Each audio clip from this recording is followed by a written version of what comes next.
cooking outdoors. We talked about the basics of tents, and those are skills which you put together, and then finally you test yourself. You go on a real trip.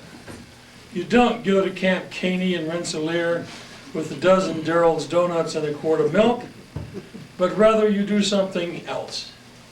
And we have some people here who are going to tell us about the else's. In keeping with our tradition, we're staying within Boy Scout adventures. I personally have a bias there. I think that they're very good adventures.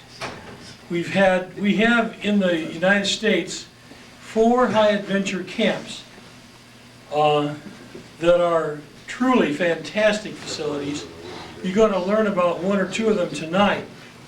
There's one in New Mexico, one in Maine, one in the boundary waters of northern Wisconsin, Minnesota, and one in Florida, the sea base at Key Largo. There have been expeditions from Rensselaer to all except, I don't think anybody's ever gone to Maine. I don't think that. Have you been before? No, but Larry had a daughter. Somebody had a daughter. Some explorers went over one Christmas, and they went to sea base, didn't they? They had an explorer group from Rensselaer go to sea base. And I've got a group that really wants to go to sea base. So, without further ado, we'll introduce you to some people you already know. The first part of the lecture will be Brother Tim Hemm, who will talk to you about his adventures. He's led 2 or 3 or 3 trips to the high mountains, the Sangre de Cristo Mountains in New Mexico, where you put it all on your back and go for it. And Judge Phil McGraw, who's also been in several adventures, and he's going to tell you about some of his recent experiences the second half of the program. Gentlemen, it's yours.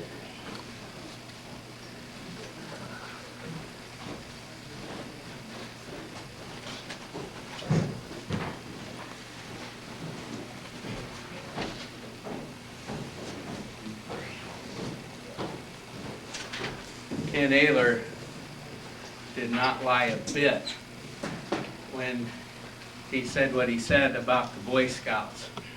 Because if it wouldn't be for him, I wouldn't be here talking to you tonight about going to Philmont.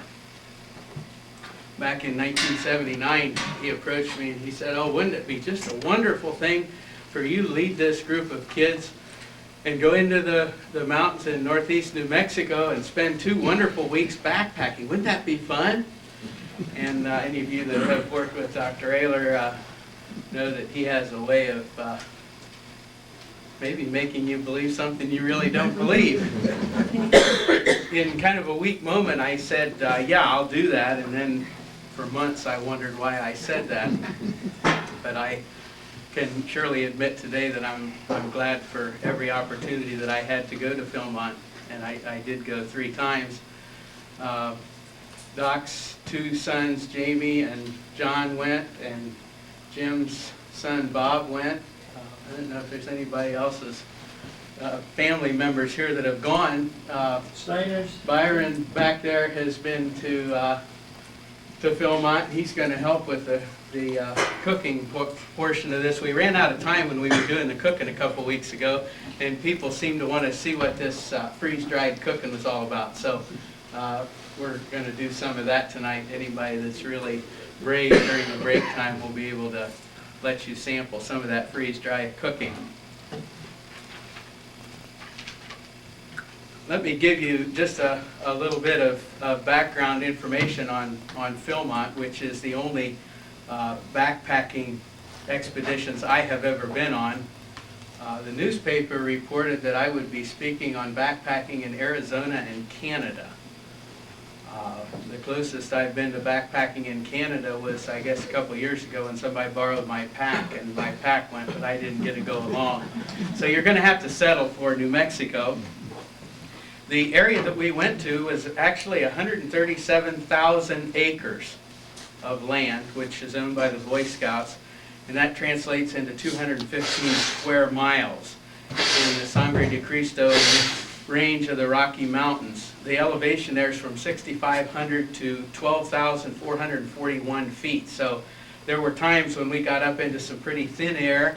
There were times when we had to just take it easy and acclimate ourselves, because it's bad enough, any of you that have been at elevation, just walking around is tough. But when you're carrying a pack that might weigh anywhere from 35 to 50 pounds on your back, it really takes its toll. You talk about a way to get in shape. You want to be in halfway decent shape when you go, but I guarantee that if you do 2 weeks of that trail food and all the exercise that you get, you'll come back in real good shape. One of probably the most interesting things for me on these expeditions was taking these young scouts and having them away from home, many of them for the first time, and in a situation with their peers where they had to take care of things themselves, and if they got into a spat they couldn't run home, they were stuck with this group of 10 or 12 people for a 2-week duration of time. It was really neat to watch the friendships grow and watch some of the little rivalries and the tense moments kind of melt down as these groups realized if they didn't work together, it just wasn't going to get done. I brought a couple packs here just to give you an idea of what the packs that we use look like. This is a traditional external frame pack. It still has a fishing rod holder on it from its expedition to Canada. We never carried much in the way of fishing equipment except a little collapsible rod in the mountains, because the trout streams where we were fishing, there weren't a whole lot of fish there anyway. We have a cover on this pack because we found the first trip we went, we didn't get any rain. The second 2 trips rained every day, and we were soaked about all the time. So with the cover, you're able to at least keep some of your gear dry. You also find that garbage bags come in real handy, both on yourself and on your gear. There's a sleeping pad on the top and a sleeping bag on the bottom. I tied this bandana on here because this is one of the most important things we found to have along. You can use it to tie around your head to keep the sweat from rolling in your eyes. You can do the dishes. You can take a bath with it. If you have a clean one, you can even strain the water you're going to drink through it and get some of the bigger critters out of it before you treat it chemically. And speaking of chemical treatment, well, somewhere here there's a little bottle of tablets called, the stuff we used at Philmont was called halazone. That was one of the favorite things to do when you got in camp at night if they didn't have a treated water supply, was to treat your water with the halazone tablets. The water tasted horrible and it did really strange things when you mixed it with the freeze-dried food. What is it that turns it blue? There was something that it turned blue. Lemonade. There were several different kinds of food that turned actual colors. There's a lot of other pockets on here, and I did not load this pack up, but you would carry virtually everything that you would need for the trip, including a couple water bottles because you go through an awful lot of water. You find as you do this from year to year, there's a lot of things that you can do without. When you're hauling this around all day, plus a bunch of food in it that you're going to eat for the next couple of days, you find that there's a lot of stuff you can really get along without. There's an old saying that backpackers have that an ounce in the morning is about a pound at night. And that really is true. I couldn't tell you the accurate weights anymore, but we used to know pretty well exactly what our packs would weigh. And if they got above that weight, it became a real chore to haul them up the mountain. This other pack that I have here, and the one that Phil McGraw's got there, is an internal frame backpack. It's got the aluminum staves which rest along your back, and then there's all kind of adjustments so that you can tie the pack onto yourself and be comfortable. This belt on the bottom is called a hip belt. Apparently, this is a relatively new invention. I know back in '79 they were saying if you buy a pack, you got to buy a pack with a hip belt on it, And the reason for that is it shifts the weight of the pack from your shoulders onto your hips, where you've got a little more muscle there to haul them around. Now I think it's pretty standard equipment. You certainly don't see them advertised without a hip belt. Phil will probably tell you all about waterproofing stuff when trying to go down the river. We tried to waterproof stuff pretty well on the trail also by using Ziploc bags. All of your clothing and socks and anything that's small enough to go into a Ziploc bag, if you put it in a Ziploc bag, if the weather gets pretty nasty, your pack may be soaking wet, but the stuff inside the Ziplocs is generally pretty good. Sometimes your clothes get pretty nasty before you get a chance to clean them, and the Ziplocs come in handy to kind of keep that separate from the rest of your stuff. Probably one of the most exciting things that, in terms of high adventure that we ever had happen to us was the last trip that we went on, which was in 1986. Some of you may or may not recall the publicity that Philmont got in the national media because of the bears that went on the rampage. And during that summer, there were at least 6 bears that were killed on the ranch because they were involved in different kinds of destructive behavior, generally involving campers. I have some papers here that I'll pass around later if anyone would care to take a look at those. When we arrived at the camp the last time that we went in 1986, we came into the commissary where you pick up your food, and Philmont supplies your tent, so they gave you your tent and your dining fly and your shovels and those different kinds of crew gear.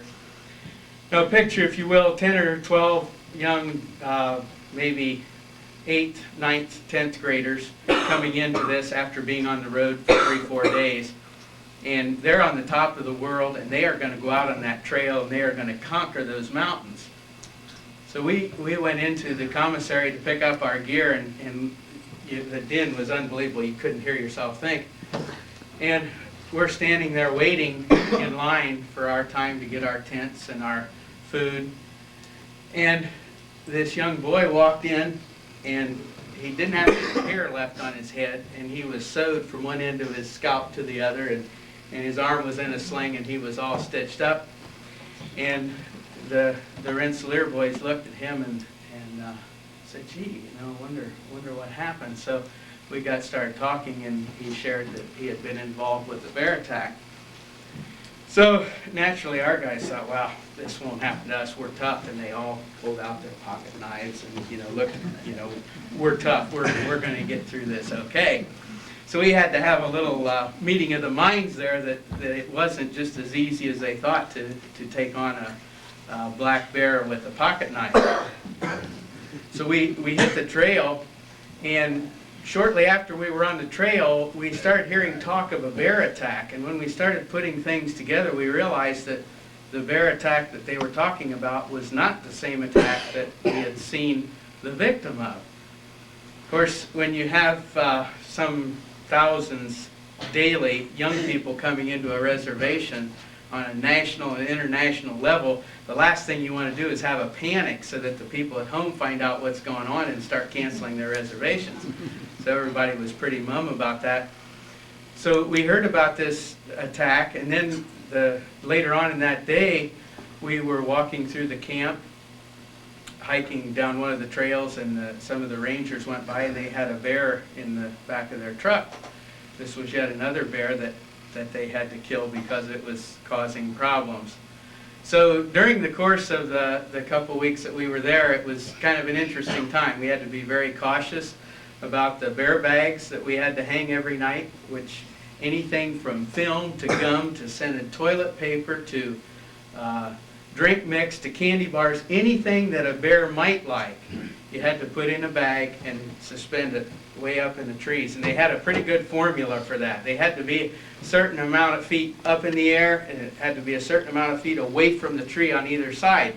Because what happened the bears started realizing that these people coming in had some pretty doggone good food, and they just had to work a little bit to get it. So they became pretty well trained in undoing the knots that the campers would tie and letting the bear bags down and making away with the food. So we were very cautious during the course of the trip to be sure that our camp was clean. And as we look back, we probably didn't do as good a job as we should have. We didn't have any bear attacks on our group. However, it really could have happened to us too, because some of the guys, instead of eating regular food, were kind of candy junkies, and they had candy on them from morning till night, and then when they crawled in their bedroll at night, they still had candy with them, but we just kind of lucked out there. The last night of the trip, we tried to get our campsite moved further down the trail. Our idea was we'd do a few more miles the second last day, and then the last day it'd be an easy hike into base camp. And when you get to base camp, that means real food, that means real cold drinks, that means a shower, and all those amenities that you've been without for 10 days. Well, they wouldn't let us do that. They said, no, you keep your itinerary. Well, as it turned out, it was probably lucky that it happened that way, because we determined we were going to leave early the next morning and get down to base camp and get ourselves cleaned up and get to town. So a group of campers went through our camp about 3 in the morning, and we thought it was the group that was supposed to wake us up, so we got up and got our stuff ready to go, and we took off down the mountain. The problem was we got about halfway down the mountain, and the rangers met us and said, you got to hang out here a little bit, because down the next camp there's been a bear attack, and we don't want any more campers down there. Now it was still dark yet. So here are these young guys standing around. Of course, they think that their leaders are these big he-men with all kind of powers over nature and bears and all these kind of things. Well, we were just as afraid as they were. Of course, we couldn't allow them to believe that. So we were standing there waiting the time until we could go down into the next camp, when we started hearing this groaning and kind of a growling noise. We were standing right next to a creek, which was not the right place to be, because the animals like to follow the waterways because they like the water. And everybody kind of really gathered together close, because we thought this was probably a bear coming down the stream, and you can imagine everybody figured we were going to be that bear's dinner. Well, it turned out somebody got to checking around, and here there was a group camped next to the stream. Somebody was having a bad dream, kind of growling around, and it was really a person. So that was kind of comic relief. It ended up then that we were permitted to go ahead and move down into the last camp. And so we went down the mountain, and we could see ahead of us this large group of people standing around in a circle. And the interesting thing was, this was a bunch of young people, and you would automatically think with that many young folks there'd be a lot of racket. Well, there wasn't a sound. You could hear a pin drop. Well, I did not go over to see what was going on. A couple of our group did go over, and what they found was the group of people was surrounding them, and they had 2 of the guys who had been mauled in that camp just a few hours before had been placed in sleeping bags, and they were waiting to get them help. Now that's one of the unique things about Philmont. You go anywhere in a big city, you go to Niagara Falls, you go to any of these places, and there's always guardrails, there's signs to keep you away. Everybody is so conscious of lawsuits that you couldn't get in trouble if you wanted to. At Philmont, it's not that way. And because of that, we were way back in the backcountry. There were not roads sufficient to get an ambulance back there. There was no transportation. Nobody carries a firearm. So there was nothing that could be done except these young rangers, who are basically high school and college age young people, hike cross country to get the morphine to give to these guys to put them out of pain for a while until they could fly a helicopter in. The wind currents were so strong in that area that they had trouble getting a helicopter in. So these 2 guys are laying there, and as they they would bleed and saturate a sleeping bag, they'd pull them out of one bag and put them in another. Now this was as described by the people that from our group that went over to watch. I did not go over. As I mentioned, I did not need to see that. But the fact of the matter was these young men were very seriously injured. It did have a happy ending. They were able to evacuate them out in a helicopter. They finally got a helicopter in. But all the while these people were standing there, all the while they were trying to console these guys that yes, help was on the way, the bear was right there. The bear did not leave. The bear was just kind of pacing back and forth. If you've ever been in a zoo and you've seen a bear kind of pace back and forth, that's what it was doing. And here's all of these people, you know, be a really great meal. I did have a camera with me, and I guess of all the pictures that I have from Philmont, this is one of my favorites, if you want to pass that around. That is the bear. That's the bear that ate the kids, as we say. Why don't you hold that up to the video at one point, too?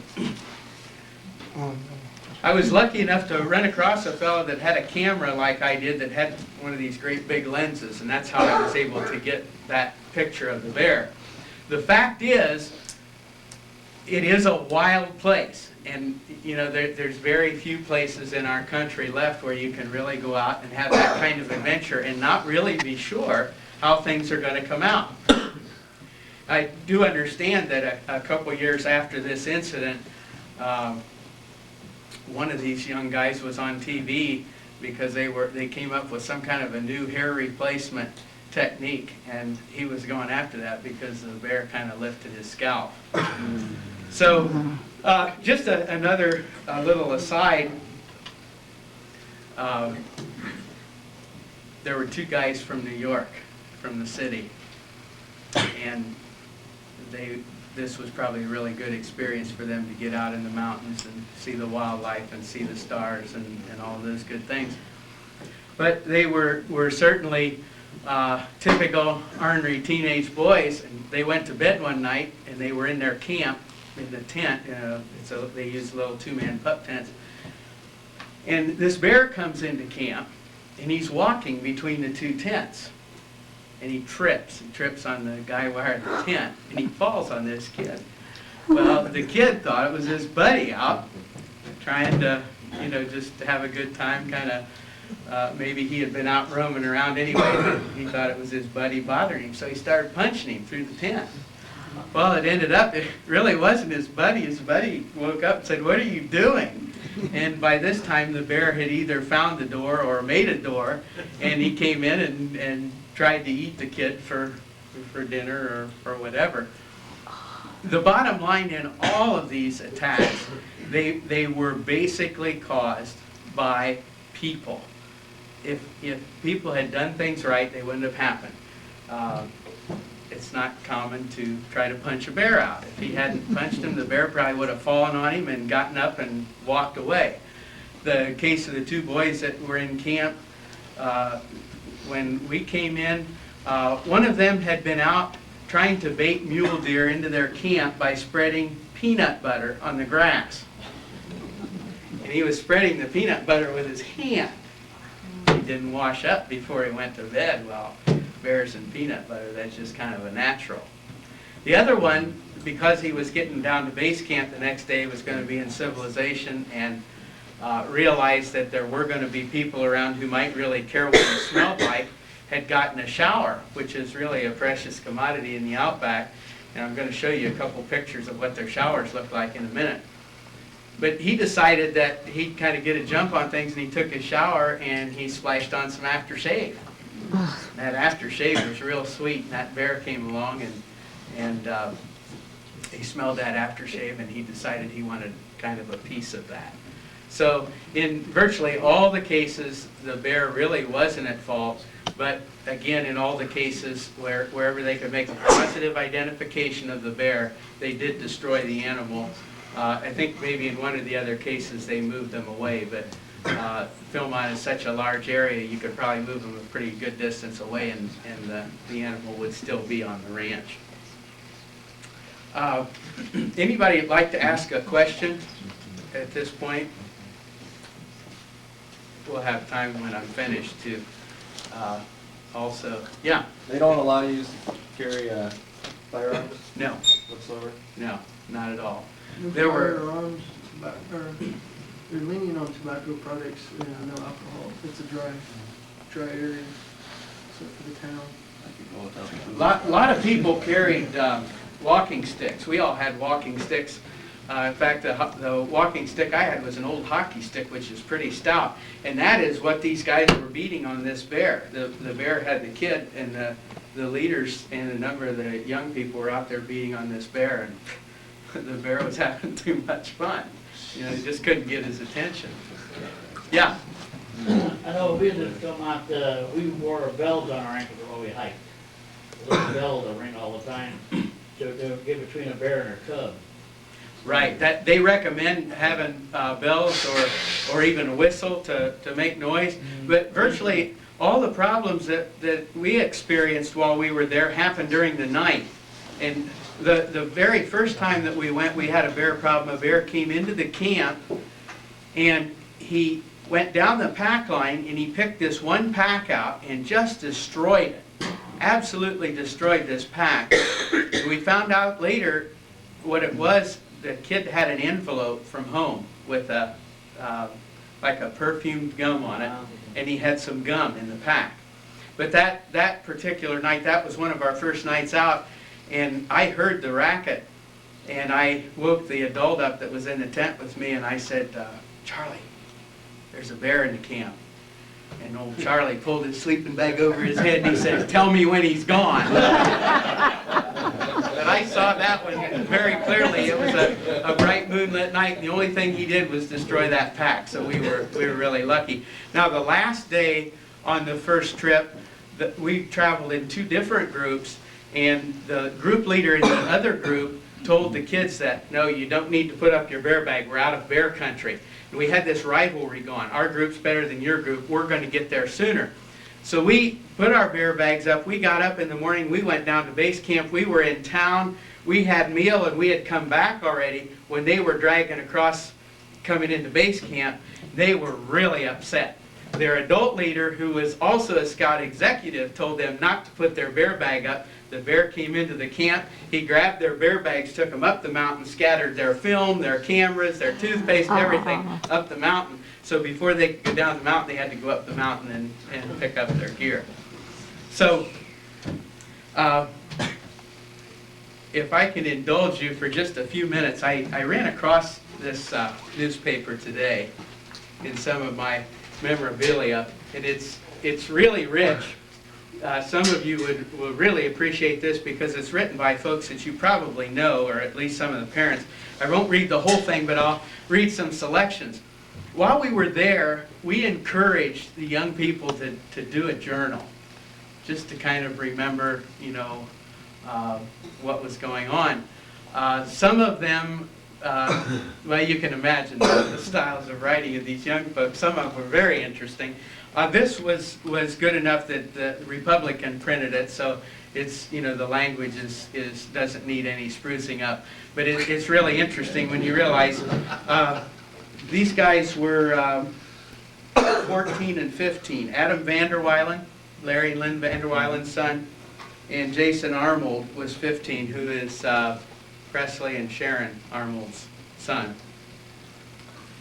Also, there's some very interesting things. Now, keep in mind, those of you that have teenagers, these are in their words. And some of the things that they're saying here, you would think that they've had some mind altering done, because there's no way they would say the things that they say here at home. And you'll see what I'm talking about. Monday, July 14th, the entry was done by Vanderweilen. We woke up at 8:30. Chamness offered eggs. I said yes. I looked at them and said no because they were floating in the water. We got in the stream, got our hair wet, kind of took a bath. Chuck and Matt caught about 5 fish, and Chuck was happy as a boy with a new toy. Brian's nose is clogged up, and I can't get to sleep. It's about 1:30 a.m. The next day, got up around 10, slept in, took a bath. It was super cold, but it felt great. Got to Raton, New Mexico about 6 p.m., got to Cimarron at 8:30, watched the Northern Lights. Never seen them before. They were beautiful. Also, on the way to the campsite, we saw about 10 deer right next to the road. I got 3 pictures. That's all for tonight. Headed for Philmont tomorrow. Can't wait. Then Wednesday, the 16th, by Vanderweilen, Tim woke us up about 7. We laid there until about 7:30, and we took off to Philmont. Arrived at 10. Then our ranger came in, and he looked about 11 years old. The ranger is the young scout who leads the group. They're probably, what, 18, 19, 20, in that neighborhood. His name was Jeff Sears. While we were checking our tents, a kid walked by with a broken arm and stitches. We asked what was wrong. He got attacked by a bear. He was laying in his tent and the bear tripped and fell on his tent. The kid punched him because he thought it was one of his fellow scouts. Then the bear attacked him. Now I'm scared to death. We didn't get to eat till 6:15. We had ham. It was terrible. I ate a whole thing of salad for the first time ever. Went to bed about 12:30. Thursday the 17th by Armold. Got up around 6:30 and ate a breakfast at the ranch and had a shakedown. Lunch was pretty good and it was the last civilized food for 10 days. The bus dropped us off and we were on our own. First thing we did was how to orient and read a map. Then we started on the trail. We hiked for about 2.5 hours. The next day we woke up at 6 a.m., packed everything. About 7 went to the trading post, got food for the next 4 days.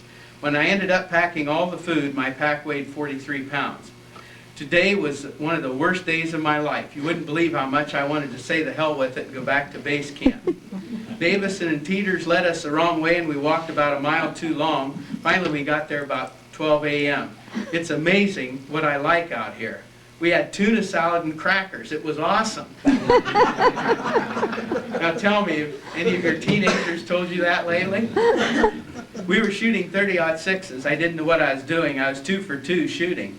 Went to bed about 10 so we could get a lot of rest. We got up around 5:30, went down the trail towards Comanche Peak. After breakfast, we headed up the trail, saw a big view of the mountains. It started hailing about 12:30 or a quarter till, and the temperature dropped to 50. Matt Lauk really made my day when he thanked me for helping him out on the trail. All for now. Shalom. Then the Sunday, entered by Vanderweilen. Woke up at 6 a.m., left at 6:45, stopped at 7:45 on top of Mount Phillips to eat breakfast. We stopped at Clear Creek about 11 and then left for Comanche camp. It had started to rain. It was great. When we got to camp, it was still raining. Then I slept for a couple hours. When I woke up, my sleeping bag was drenched. Then I got up and me and Chad went to do the bear bag. It took us about an hour because there were no good trees. Then we went to bed about 10 p.m. It was terrible half the night. I just laid there because it was so wet. Then jumping ahead to July 22nd, we woke up at 8 a.m., got some wood so we could go to the sweat lodge. We sat in it for 20 minutes, got out, dumped cold water all over ourselves. It was great. Started to rain, so I went in my tent and rode. When Chuck, Chad, and Jason came back, they had a chipmunk. And that's all they said about that chipmunk. I'm still kind of wondering if maybe that was in some of that great campfire cooking or what. That's the only thing he talked about in that entry. I dried my clothes over the fire, then we ate supper. It was the best meal next to when me and Brian cooked. After a while, I went around the campfire and told scary stories. Then I went to bed.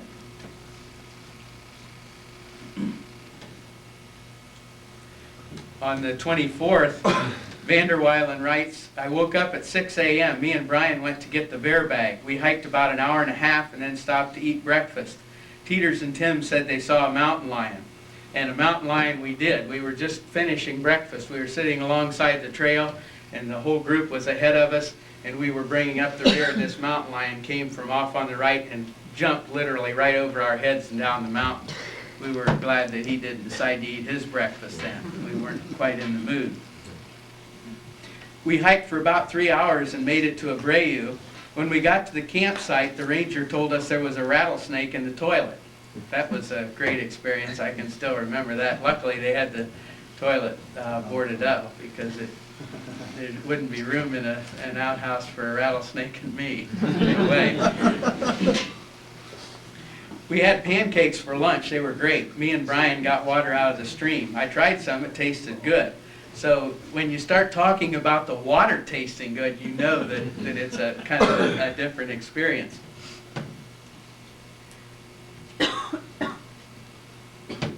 On Saturday, the 26th, Vander Weilen writes again, woke up at 5:30, got out of there by 6. Got to Crater Lake at 7, worked till 11, then took off to Miners Camp. And he goes on, he says, when I got down, I was glad I went. Supper was great. We had cheese and crackers. Man, must have been hungry. While drinking, a bunch of deer came by and I got some pictures. I'm sitting here eating lemon drops and Fritos and everyone else is jealous. There's some of those amenities of everyday life that even managed to find their way back into that backcountry. I had to help Chuck get into his hammock because he wanted to sleep there. I went in my tent and talked and then went to bed dreaming about base camp and civilization. The last day then, the writing was done by Adam Vander Weilen. Today was the most exciting day of all. It was 9 miles, but there was a bunch of stuff that happened. Started about 3 a.m. when we woke up. Me and Brian went to get the bear bags.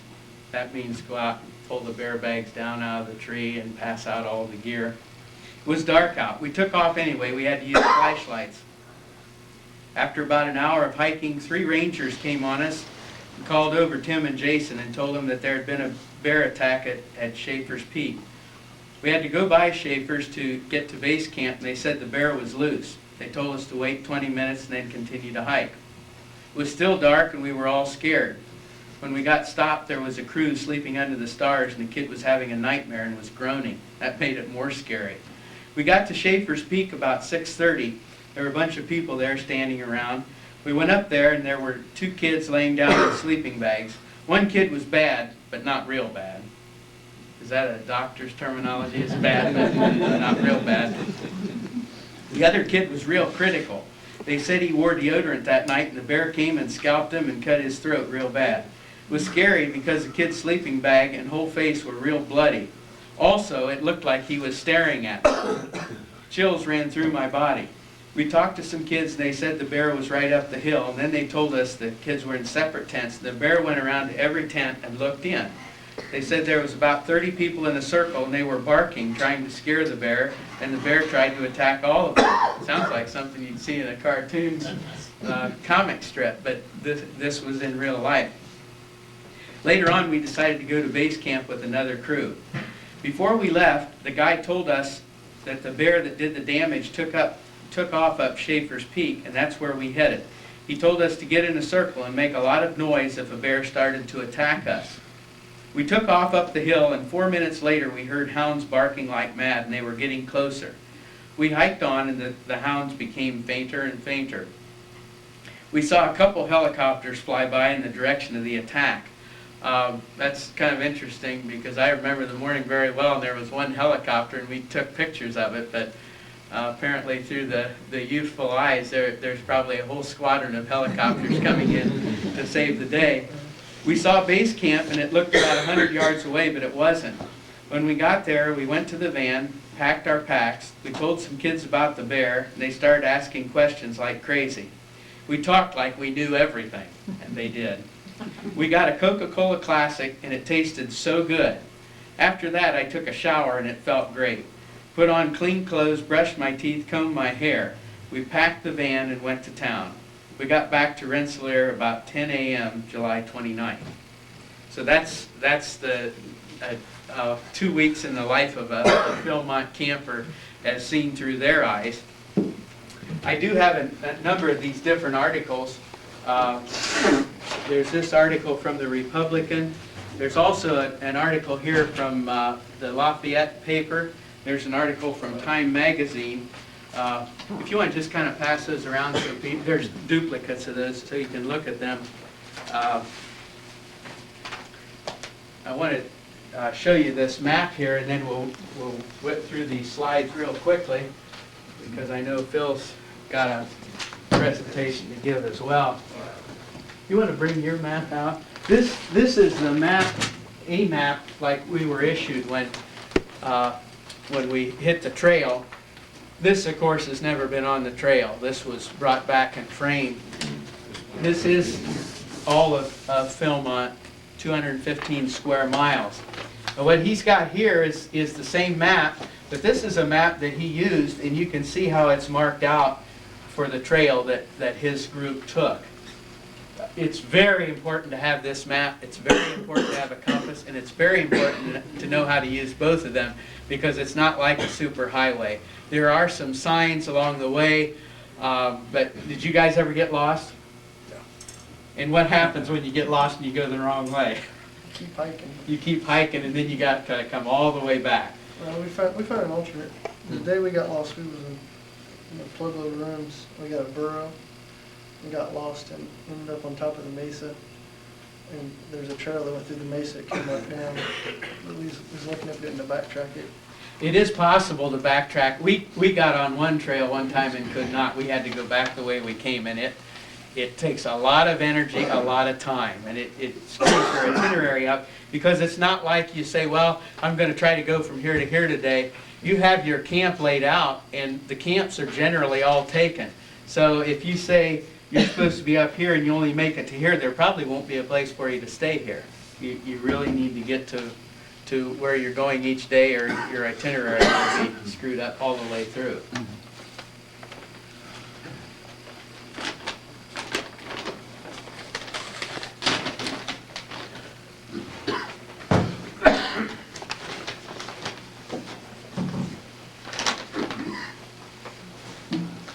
A couple other items that I have sitting up here just for your information. There's a compass. There's a million different kind of compasses that you can take. Generally, I found the simpler the better. Actually, I lent my Philmont compass to somebody and never had it returned. This is a military-style compass which will work, but it's a lot more cumbersome than a lot of compasses. This is a backpacking stove which runs on white gas. These things are great if you're in an area where there's not a lot of wood, or if you're in an area where it's wet all the time. The only drawback, they take liquid fuel and you have to carry your fuel. And if you're lucky enough to be at a place like Philmont, there are certain places where you can get fuel out on the trail. But anytime you have liquid fuel, you've got the possibility of leakage, and if the fuel leaks in your pack and you get it all over everything, it's kind of nasty. This is a fuel bottle. I'm not sure how much that holds, but we generally carried 3 or 4 of these full each time we went out from a place where we picked up supplies, and that generally kept us in cooking fuel through the couple days that we needed until we took on more supplies. And if you run out of this, you either eat stuff cold or you find other methods of cooking. We found that, and I'm sure you guys had the same experience, some of the meals are pretty similar. For instance, here's a breakfast. This has got great breakfast drink, a Western omelet, a Sierra coffee cake, and cocoa. One of the breakfasts we like to use was the oatmeal, and the oatmeal generally had hot chocolate mix with it. And what we would do is take the oatmeal, mix a hot chocolate mix with it, put some water with it, and put anything else in that was good and halfway sweet in there, mix it all together and eat it cold. That way you didn't have to dirty your pots to heat water and wait for your stove to cool down and all those kind of things. Did you have any favorite tricks when you... A lot of times we wouldn't even eat breakfast. We'd hike. We'd pick up the stuff that was like the snack bars and stuff we keep from the night before. We'd eat Okay. those the first thing in the morning. We'd hike till about a good ways down, then we'd break out lunch. Okay. It just depends. Another trick is to mix all your hot stuff together, make some goulash. And there were a couple meals that were absolutely deadly. There was it chili mac? Was that the one that was just supposed to be deadly? Chili mac and beef stroganoff, I think, were the two that were really pretty nasty. There was a lot of times where we would opt to do the cooked meal at lunchtime and then do a cold meal at dinner time, and that way you did your cooking and all your cleanup during the day when it was light and And then when it got closer to bedtime, you could eat your snack and then go to bed. I'd like to share with you a few slides here, and I'm going to go through these very quickly.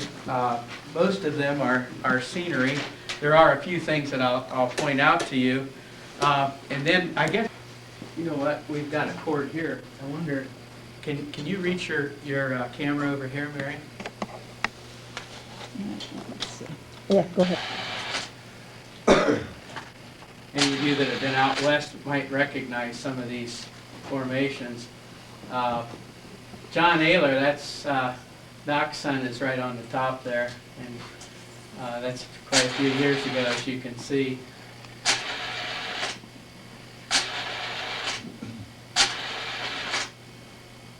These are, I believe, some caves that we went to.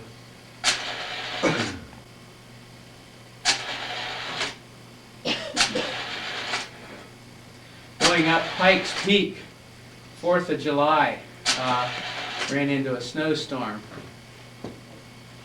We also found out that one member of our group was afraid of heights. He jumped out of the van and started down the mountain.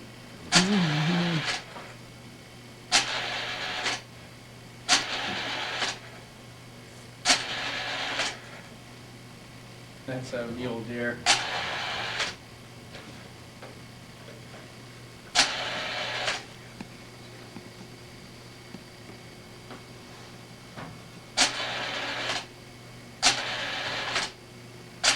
Getting out towards New Mexico. That's crossing into New Mexico. This is the area that I mentioned earlier where we first encountered the first victim of the bear attack. You can imagine a bunch of young folks in there like that, and a kid come in with all these stitches. He generally drew a lot of glances. That was early morning wake-up call at Philmont in base camp, likely the day that we went on the trail.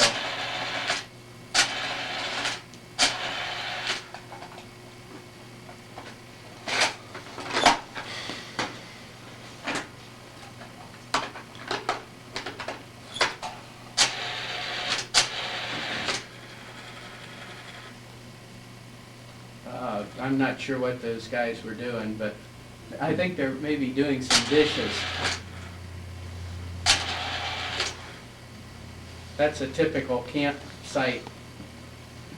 You can see the water in the jug there does not look that drinkable. Back by the dining fly.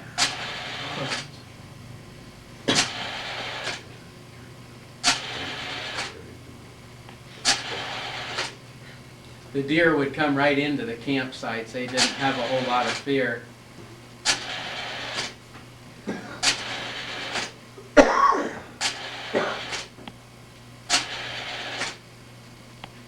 That's along one of the trails, a rest break.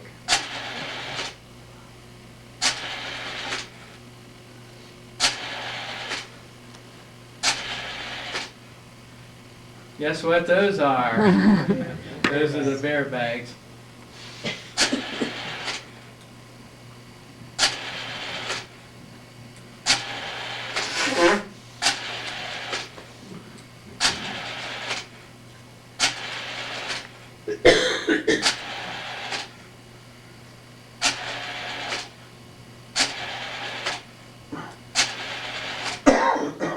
It's on the top of Mount Phillips. You can see the snow-capped peaks off in the distance.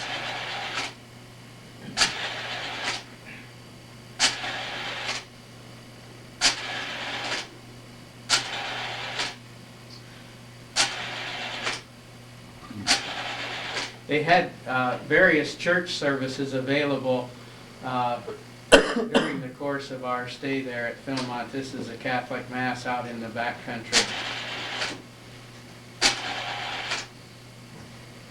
Those are the showers I spoke about. See that stove? That's the means of hot water. When you're on the trail for about 5 days, that's without a shower, that's a sure way to get people to get firewood.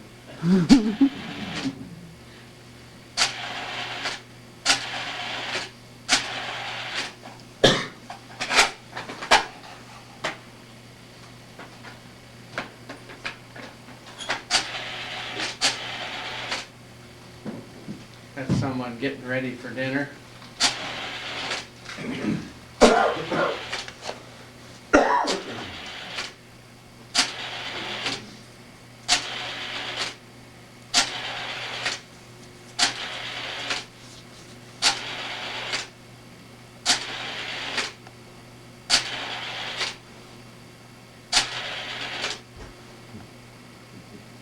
That's the pack there that the bear tore into.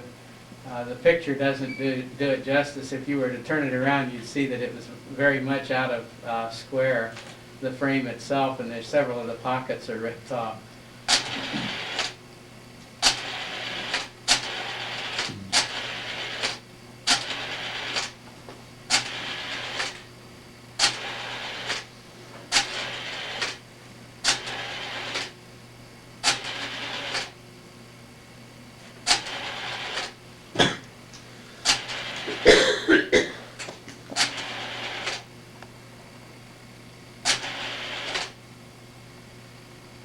Something I did not mention earlier, the Boy Scouts have a system for everything, and one of the things that you were really schooled to do was to coat the bottom of your pan with soap so that when you cooked on the fire, you wouldn't get it black. If you didn't do that and you returned the pots black, you had to scrub them. The soap that they used was called, at the time I was there, was called Tetrox. You see that pot sitting in the background with the kind of white on it? That pot has been Tetroxed. The second part of the procedure, after you, when you're done with putting the Tetrox on and you're done cooking it with it, you have to clean the pot and you have to sanitize it with, I believe it's some kind of a chlorine solution. They had a very specific way of putting that Tetrox on the pot. The one person held it from the inside and then somebody coated the outside. If that Tetrox found its way into the food, people would develop a malady that was called very affectionately the Tetrox trots. There's a little closer picture. This is a burro race, which was part of the program at one of the camps.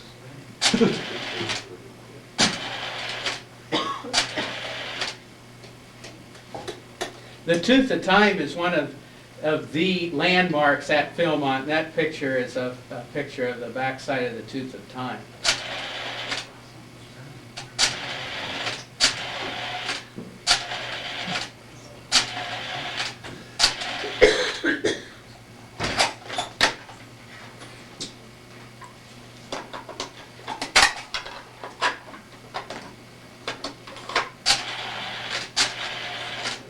There's just a few pictures here of one of the other trips. The fellow on the right is Andy Steiner, and Bob Kenny is right in the front. And Jamie Ayler is off to the back on the left. I'm sure you parents recognize your sons there.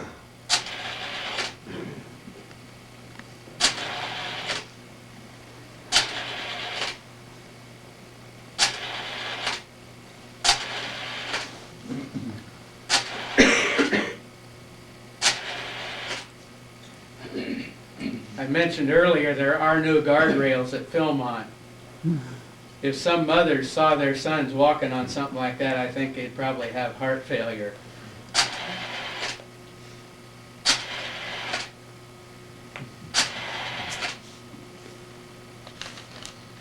That's plotting the strategy apparently just before we were getting ready to go out. That's Tent City. That's where you stay the first day that you get there and the last day that you're there. You're assigned to a tent.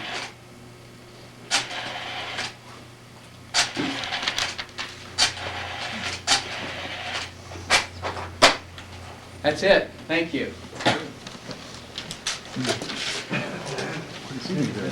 Philmont Scout Ranch was given to the Boy Scouts of America by a man by the name of Wade Phillips. he and his brothers were gas and oil barons. When they went on to found a company called Phillips 66, but that's another story. Waite was the oldest of the brothers. He bought this ranch. He decided that it would be a good thing, and it's a very elaborate place. He built a beautiful ranch called the Villa Felmonte on it. He had a hunting lodge, he had a fishing lodge, and all these places that Tim talked about are actual places. He has a horse herd. Huh? Dr. Ayler conned me into doing this on whitewater rafting because he figured I was probably the only guy in town that's been on more than the Iroquois. You know, Tim was speaking about the Boy Scouts, and I will tell you that as a kid I grew up on a farm in Benton County, Indiana, and the Boy Scouts were those kids who wore the plain little short pants, you know.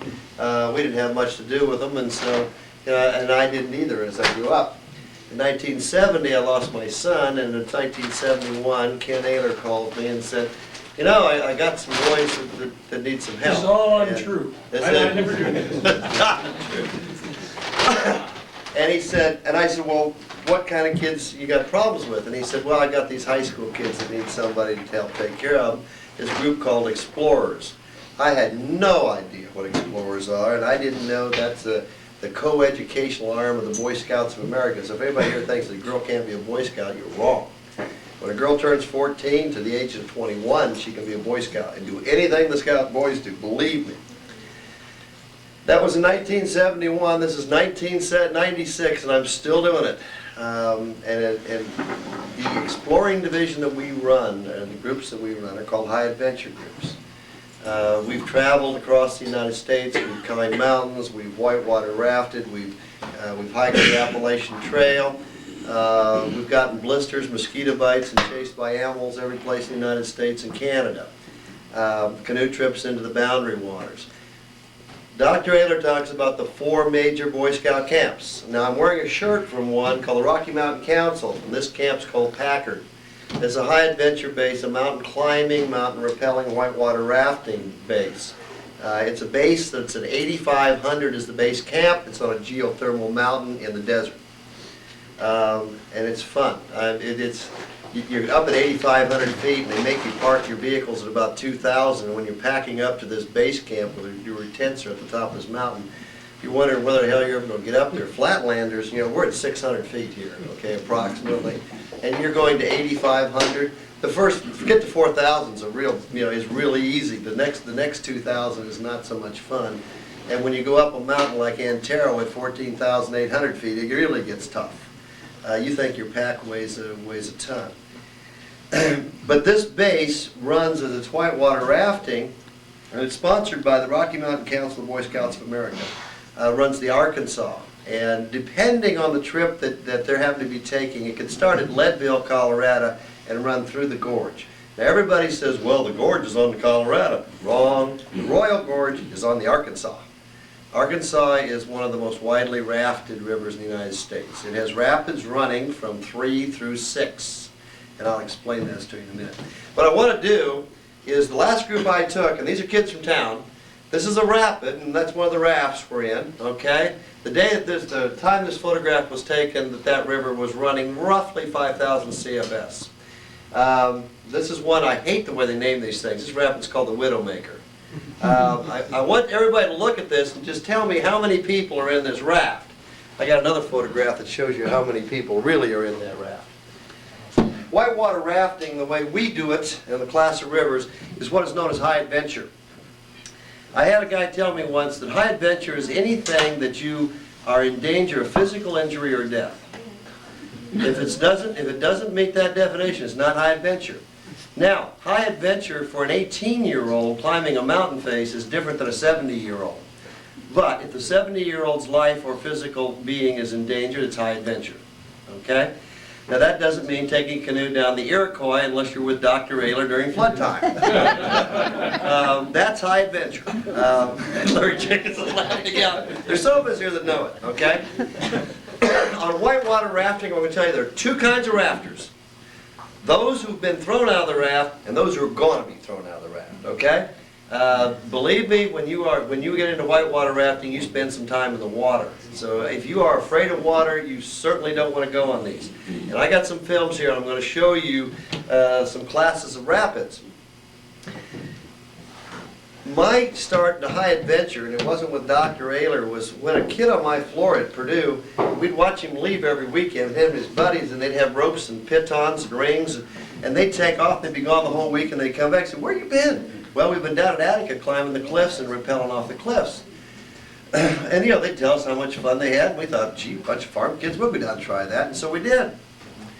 About 6 months later, these guys said, well, they did climb mountains. I mean, they were from the West. They were active mountain climbers since they were little kids. And so they said, why don't the two of you, and this boy was from Plymouth, this other friend of mine, come out and we're going to climb a mountain. So we thought, well, that's no big deal. So I told my parents I was going skiing. And we went out and climbed the south face of Pikes Peak when I was 20 years old. People say, if I look, and I had my children out there a few years ago, I looked at that thing and I thought, whoa, was that dumb? But you did it because it was there, and I never was afraid all the time I climbed that thing. I had I trusted my own abilities and the things I've been taught.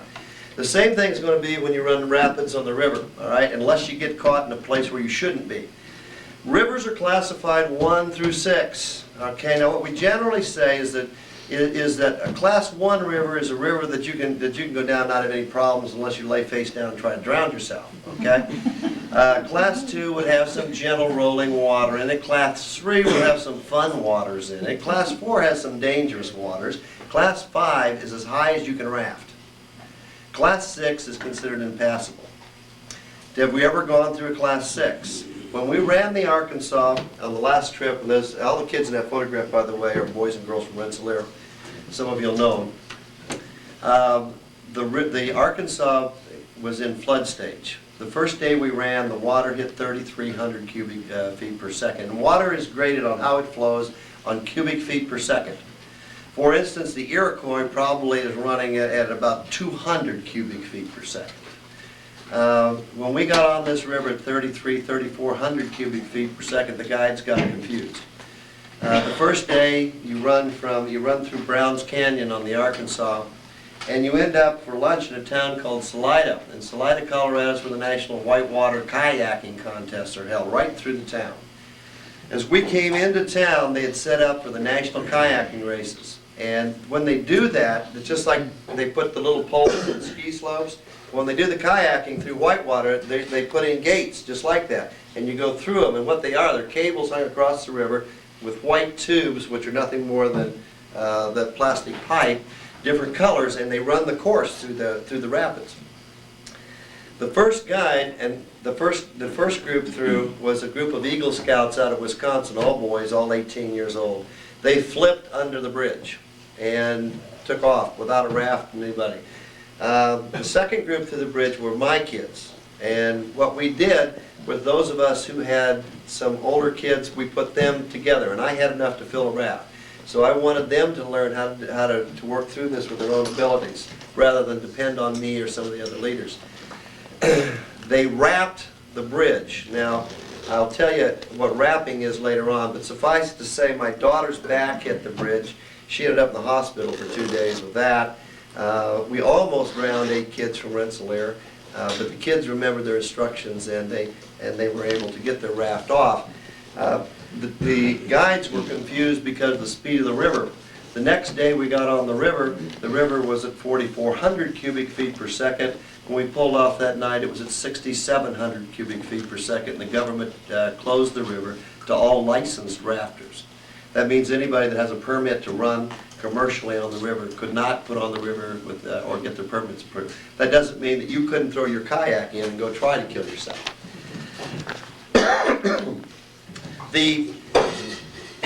When you see the film, you're going to see some of the differences in the rivers that we run. Now, I will say one thing about the Boy Scouts of America. We spent an entire day teaching water safety and how you keep alive while you're in the river. Also, you saw on this Boy Scout film, that was the worst example of camping I've ever seen in my life, Tim. The first thing is that where we've been going, you're not allowed to have open fires. You're not allowed, and when you get done with your tent, you have to take a stick and get the grass so it stands back up. It's called no impact. You're not allowed to leave a trace of a human. The most disgusting thing to the girls we took, guess where the toilet paper and stuff goes? In a plastic bag and back in your backpack. And if you want to go to the bathroom, you dig a hole 90 feet off any path, and you use it, and you cover it, and you remove everything that's not pure refuse. That was not one of the more pleasant things, but you're going to find that. Some of the things you're going to see on the films are places you will never get to see unless you whitewater raft, or you go in by airplane or helicopter, because they're not accessible by any roads. Okay, some of these are pristine areas, and you can't get to them in any other fashion by running the river. Some of them are not even backpacking areas; they won't let you into them on some of the pristine places, but you can get to them down the rivers. There are a number of different kinds of vehicles you can take down the river. I like to go in what you're going to see here in that particular paddle. It's called a paddle boat. That means that is a raft, a whitewater raft, and it's propelled by the people who are in it. The two people right front and left are the two best paddlers. The guide sits in the back of the boat. When you sit in a whitewater raft, and I like this because this allows you and the river to learn to live together, okay? Now the rest of it, you know, you have your degrees of how you get to live, but this teaches you to live with the water itself and know how to read the water. Your guide's in the back and you follow instructions from the guide. Most of the guides are college students who go out, they spend about 3 weeks training on the rivers through professional trainers. They get paid about $110 to $125 a week, plus tips if they do a good job from the people. Even the ones at the scout camps, they tell you you're not supposed to tip them, but you get some guides that work real hard and they're really nice to your group, and so you tip them. And of course, when we pull in, me being an explorer group, we got the only females in camp, so you know, we're kind of like Tim's peanut butter with the bears, you know. We always got a crowd around our group, you know. Most of the guides that we had out there and that we've had are half female, half male. A lot of these gals run the river and they run it real good. Some of them are river rats. Those are kids that are raised in that area that run the river from the time they're little kids. There also is what's called paddle and oar assisted, and that's where the big oars are on the raft. You'll see them the things, and then they use paddles to help accelerate you. Then you have oared rafts. In an oared raft, you just hang on. And then you'll have rafts which are motor powered, and you'll see some of those. There's one of those, I think, on the upper salmon in this one. If you listen, you can hear it. Then you have what's called a ruddered raft, and that's one that has a rudder in front and rear, and the guide sits in the middle and moves the rudders and runs it. You will have what are known as kayaks, and that can be a lecture all of its own. Kayaking is really fun, and it's very dangerous, but it's really fun to do. Then there's another thing which has come out in the last few years, which are called rubber duckies. Okay, everybody, and honest to God, rubber duckies are really fun. Those are inflatable kayaks. And you paddle those much with the same thing that you use to paddle a whitewater raft. And they'll go a lot of the places. And if you start out like on a class 2 or 3 river, you can have class 4 or 5 fun with those rubber duckies. They are just a lot of fun to run through. When we go whitewater rafting, and I'll show you some of the equipment, when we go whitewater rafting, the first thing they're going to tell you is cotton kills. You don't wear cotton, because cotton doesn't dry out. And what the problem you have in the West is that when the best time to, at least as far as our groups are concerned, the best time is in the spring. We're talking first part of June, when the snow melt-out comes and the floods come to the river. And the reason is it changes the complexity of the river and the danger increases about 30-fold. That's the time we like to run it, because that's the time when it's really challenging and you really get to try out your skills and see how good you're getting to be. Standard clothes for that is you can have a cotton polyester mix, and a t-shirt's very common, all right? Cutoffs, and I like to wear cutoffs because, one, they got pockets, and you can wear a belt. One of the things that the guides wear and a lot of the adults wear, and the reason I wear a belt is because I carry a thing that's called a Leatherman. I don't know if any of you have seen any of these through the camping things, all right? This United States Army survival tool, the new one, it's got everything in it. You know, you think the other one does? These have pliers, cutters. It has knives, steel files, every kind of opener, can opener, screw that you can even think of as a great knife, all right? It's a multi-purpose tool. You can use it for anything, and believe me, It never fails that when you're on a trip with a bunch of high school kids and something isn't broke somewhere that you need this. The other thing that goes on my life jacket is this, and this is the other knife I carry. It's a lightweight knife. If it does float, it has a locking blade. The reason you need a knife is because you'll run into fishing lines, lost bow lines, and everything else in the river that you can get tangled in. You don't want to get tangled in the river that you can't get out because you'll die. This particular helmet happens to be a kayaker's helmet, but I brought it. The reason you can tell the difference is it's got a little bill on it. This bill, you buy this bill, okay, that just keeps sun out of your sight. This doesn't happen to come from Non-Hollis Center down in the east. I don't like wearing helmets. A lot of the commercial people put helmets on all their people. The reason they put helmets on their people is not because there's rocks in the water that you're going to hit your head on.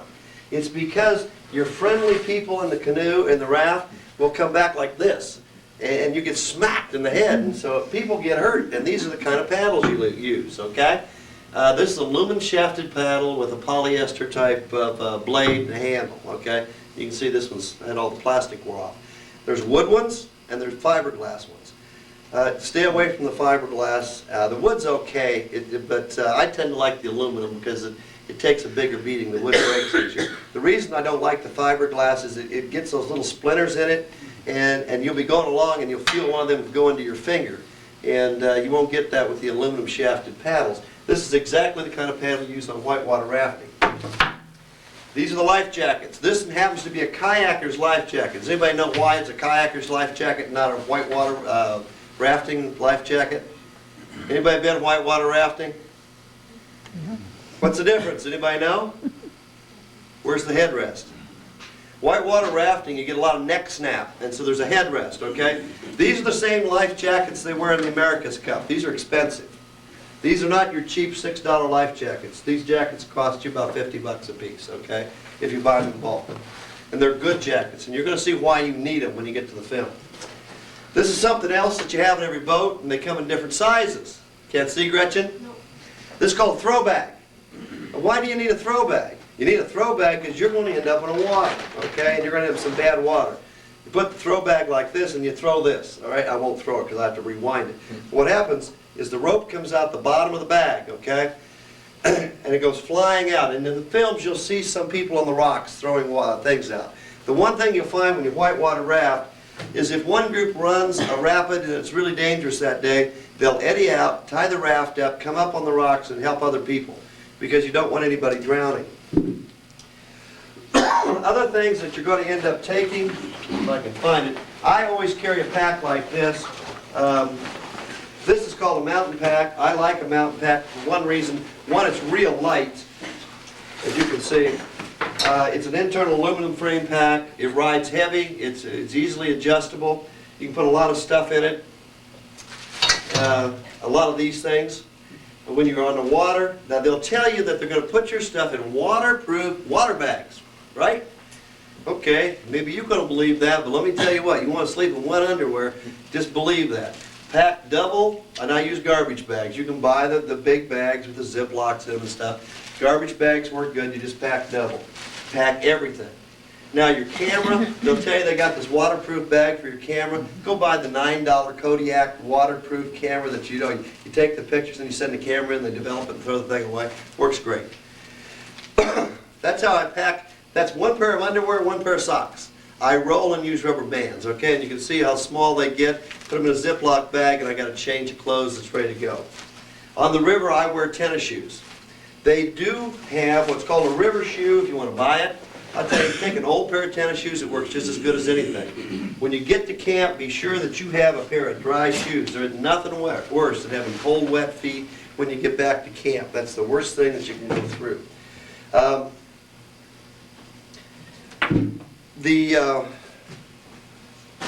The people that put on these rafting trips put them on for different types of people and different ages. And you can go to different places. Now, every one I've gone to, I've only whitewatered 3 rivers. All right, I whitewatered the Arkansas, the Colorado, and I whitewatered the Snake. Okay, I do not have any films of the Snake, and the Snake has some really dangerous places in it. And I didn't, we don't take movie cameras with us when we go. I have not whitewatered the eastern rivers. But in the east, just about 6.5 hours from here in West Virginia, If you go down there in the fall to the Summersville Dam, you will find some of the best whitewater rafting in the country. The rapids will run to a 5, and the reason they do is because the Summersville Dam draws down the lake at that time. And they shut out the water, throw the water out at about 2,400 cubic feet per second. Now, the way the water comes out, the ratio of the water determines the river in any particular river what it's going to do. The eastern rivers are narrower, they have more rocks in them, and so when you run it out at 2,400 cubic feet per second, you're running a dangerous stretch of water because you don't have a lot of time to set up. For instance, the fastest water we ran was the Colorado. We ran it at 24,000 cubic feet per second. It will get to 26,000 cubic feet per second. But the Colorado is a wide river, and not to say it's not dangerous, okay, because it is. But it's a lot wider, and you have more of a chance to set up, go through your rapids. When you get to the camps, if you use a scouting camp, you're going to get some instructions. If you don't get a scouting camp, you're going to get 5 minutes of instructions. And what they're not going to tell you is what the rapids are like. Okay, in scouting they explain it to you. For instance, I told you that my scouts hit a rap. Now what a rap is when your raft comes against a solid object. Okay, this happened to be a bridge abutment, just like that. The raft hits it, and the force of the water then takes the raft and it turns it over. Now the reason that's dangerous, and they used to say, you know, you rap, you die. Okay, what it does, it traps you on the inside, and then the force of the water is going to drown you before you get out. So the first thing you do when you start to raft, if you can't get the raft back in order, you get the hell off it and get in the river, because if you don't and you get trapped, you're going to die, you're going to drown. The way you get off it is you high side the raft. Now, every one of our kids, they went through it 3 or 4 times. When the guide says rap, you high side. Don't even wait for her to yell, you know, rap. That means that where the obstacle's against the rock, or the abutment, or whatever you're against, everybody throws their weight up on that side. What that does is it changes the pressure in the raft and causes it to flip, okay? The things that go around the raft and run through it are called thwarts, okay? And so you'll throw yourself up on that. Hopefully you get your raft off. If you don't catch it in time, if you catch it after the front side's already gone under, you're probably too late. You've got to catch it before it goes under, you're going to lose it. You're going to see that. Mary saw it all in the film. She's already seen the film. On the river, there are a number of things which are called hydraulics, and those are sinkholes and whirlpools and deadhead dams. Okay, deadhead dams are really bad because they're generally man-made things, which are obstructions in the river. The water flows over like this. You go over them, and the natural instinct of the water is to come back. You think it's going to flow out, but it doesn't. It pulls back, and you'll see that in the film. It pulls you down and back and recycles you. The problem with a deadhead is it may not let you go. You may recycle till you drown. A whirlpool and a sinkhole generally will let you go. And what happens is you get in, and your raft, you're in the water now, obviously, because it's not going to affect the raft if you're not out of it. And what happens is you become a cork, and the whirlpool pulls you down and sends you up, and pulls you down and sends you up. Now, what it will do is if you allow yourself to relax, and when we tell people, don't panic. You know, you ain't going to die if you don't panic. Let the water pull you all the way down to the bottom of the river, and for some reason the whirlpool will spit you out. And you may end up 100 yards underwater out in the middle of the river somewhere, but you'll get out. If you fight it, you become a cork when you do this. And you become a cork till you die. Now, there are whirlpools you can't get out of, and there's one on the Snake. If you get in it, you're dead. The rafters who've gone by it, there's cattle, there's sheep, there's things floating in it, never have come out. So it's one that you're never going to come out of if you get in it. It's one you never get into. No rafter goes into it. The hydraulics have a sucking action. And if you get thrown out of your boat, and you're going to hear it time and time again, even the commercials tell you, you never dive in a river. You go in feet first. And as you go down the river, you keep your feet first. And what that does is because there's rocks and obstacles in the river, and as you go down, your feet then will let you guide yourself, all right? And a lot of the rapids that are class 5 rapids, when you come out of them, are class 1 swims. That doesn't take you much to get to the side because it's really hard going through, but they'll eddy out fast. And so it'll let you loose. Some of them aren't. Sometimes you'll end up 4 or 5 miles down the river. But just remember, you never panic, keep your feet down the river, except in one instance. And that's called when you see a strainer. Now, a strainer is anything that the water flows through. Generally, that's trees, okay? You never go into a strainer feet first. And the reason you don't is if you go into a strainer feet first, your feet lock in and the force of the river pulls you under, all right? Now, where's that other photograph? All right, did everybody look at that photograph before I show this one? How many kids in that boat? Try 8. Okay? Now this one you can see who all the kids are, so I know a lot of people from town know the kids. And some of them won't recognize them. There's Andy Gambala and Kate Caney and my daughter and Susan girl and, let's see, there's a Howell kid in there, Malia Hale, a couple guys, okay? There was one of me too, and I always tell people, ask them what's wrong, because they take these pictures at the Widowmaker, that's where they set their professional cameras up. And I always ask people when they look at mine, I said, what's wrong with that raft? They said, well, nothing, you guys are going through it great. I said, the camera was in the same place for all these pictures. Why is our raft going south and their raft's going north? We went through the Widowmaker in reverse, okay? And you'll see a lot of people do that. As long as you keep your head, the raft will go both directions, it won't have a problem. When you get in your raft, you will see on some of the rafts here what we call sissy lines. And sissy lines is a rope that runs outside the raft. And you're going to see in one, you're going to see a young lady wearing a swimming suit. She's sitting on the thwart. And you sit on the thwart, you really do, you sit up high. And she has her leg through that rope wrapped. And I don't know who let her do it, but if she goes out of that raft, she's going to get drugged and she's going to get hurt. A lot of the guides won't put them on because people get tangled in them. And the guides we had, and the guy that ran our last whitewater one, wouldn't put sissy lines on because he was afraid of them. He also doesn't like helmets, and I don't like them either because they get you confused in the water. I'd just soon be without one. The kayakers always wear them because kayakers do a maneuver called the roll, and you'll see them do this. And there's one in here, and Marion watched it. Some guy did a roll, ended up on a boulder, sliding along his face along the boulder. We always kind of wondered whether he had a plastic surgeon. But when you sit in your raft, a lot of the whitewater rafts have a foothold, and you got your thwart. So what you generally do, let's assume you're the right-handed paddler, you put your right leg in the foothold, and it's a little strap on the floor, okay? And you take the other one and you tuck it as tight as you can get it between that thwart and the bottom of the boat. And you slide it in there tight, because your butt's going to be off that thing, when you're off that thwart, when you come up out of this water. I mean, you'll see some of it, it's really hot. And the idea is, if you're throwing out, and the front two paddlers don't want to be thrown out because that's the power to the boat. The rest of them just help. The front two are supposed to be your best paddlers. If you lose one, the boat starts to do things and the guide can't control it. And that's when boats flip over. A lot of the things I'm going to show you on the films here, for instance, the commands, you have a guide in the back on all the paddle boats, and you always want to go paddle boat. I mean, if you have any physical abilities at all, you want to go paddle boat, because that's the one where you get to test your own skills. You're going to hear commands forward, and that means you just paddle forward, or back, and that means you reverse your paddle and go back, or draw, and you'll draw, and the other command you'll hear is high side. That's about all the commands you got to remember, okay? You will see people in these films that got to be deaf because they, Mary and I watched them, she's yelling back and everybody's paddling forward, you know what's going to happen? Woof, right over something, Some of the guys are good, some of them aren't. Some of the rivers that you might want to run in this area, you can get to the New down in West Virginia, you can get to the Gully, and that's the one in the fall you want to run if you really want to have a good time with some really nice 4s and 5s.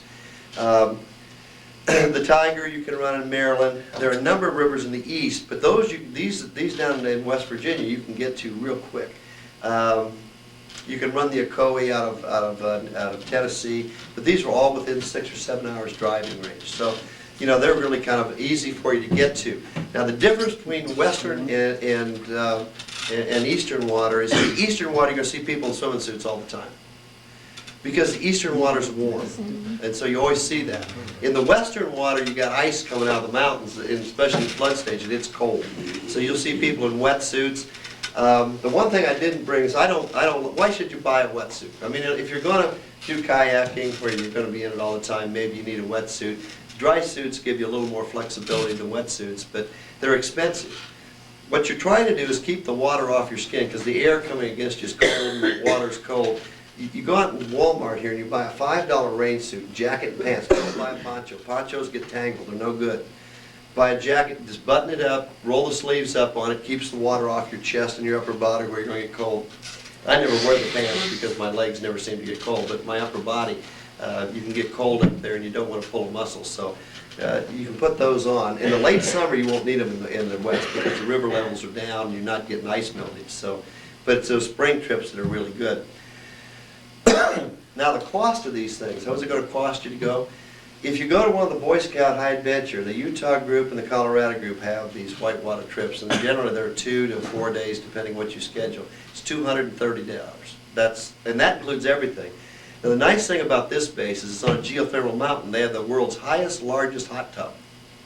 They tap into the geothermal mountain, and it's the only place I've ever been where the hot water showers run all night long. Because it's to keep the water temperature down.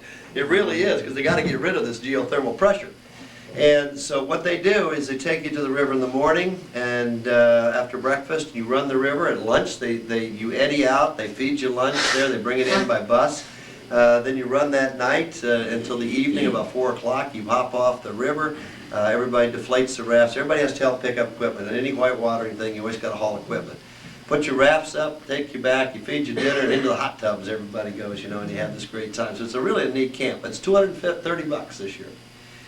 Now, if you wanted, for instance, to run the Green River, starting in Dinosaur National Park, it's going to cost you for about 6 days somewhere between $550 and $1,200. Okay, that gives you some idea. Now, you got to understand that when we're doing this, you know, we get chicken salad for lunch with some potato chips and some cookies. Okay. These other people are getting T-bone steaks. Believe me, they do. They really do. So it's a different quality. When you go on the scout bases, you saw Tim's tents. You get tents on a platform. That's just what you live in. Okay, it's standard form of living. Tim's talking about bears in the high desert. We had a puppy wander into camp that the guides adopted, and it was just a little bitty puppy. And every night the bobcats come in trying to catch that puppy. You know, it's the guides and the bobcats had a hell of a time with that puppy.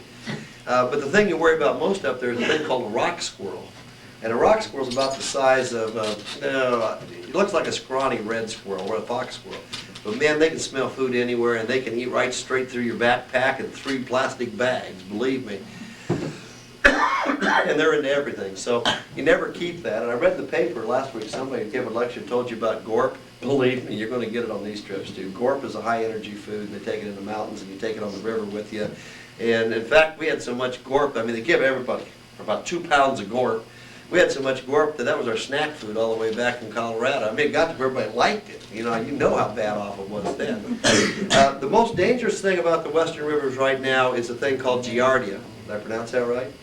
Giardia is a bacteria, and you get it from the water, and you get it because the runoff, and that's cattle country, and the cattle refuge, and that runs into the river, and it forms this bacteria called Giardia, and it's kind of like Montezuma's Revenge, except you throw up a lot with this one. So you know, it's a bad thing, and you just try to keep them swallowing very much water. If you want to whitewater some really big stuff, that's in the wildest part of the country, Alaska has one on the Chillicothe. Only 500 people have ever whitewatered the Chillicothe. Okay, Chillicothe has a thing which is called Turnback Canyon.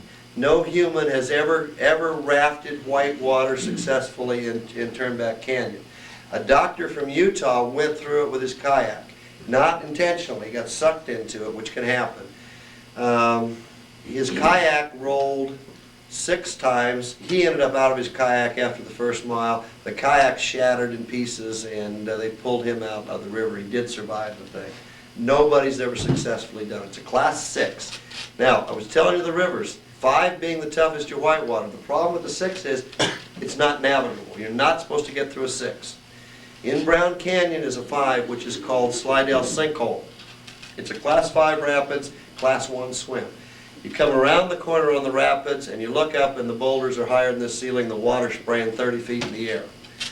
And you can imagine at 6,700 cubic feet per second, when it's normally supposed to run 12, you know, what a massive thing this looks like. We eddied out, walked up the mountain to see the river. 27 groups went through, none of them made it. In other words, everybody was salvaged out of the river. We had a group of high school kids, 18-year-old boys, all Eagle Scouts, who just before that went into a whirlpool which was called the Rap Ripper, and a boy recycled. And we finally pulled him out before he drowned. He wouldn't listen, he wouldn't go down. It scared them so bad that all 8 of those boys got out and refused to get back in. So we had a tow raft with a guide. In other words, now we got a raft, not enough people.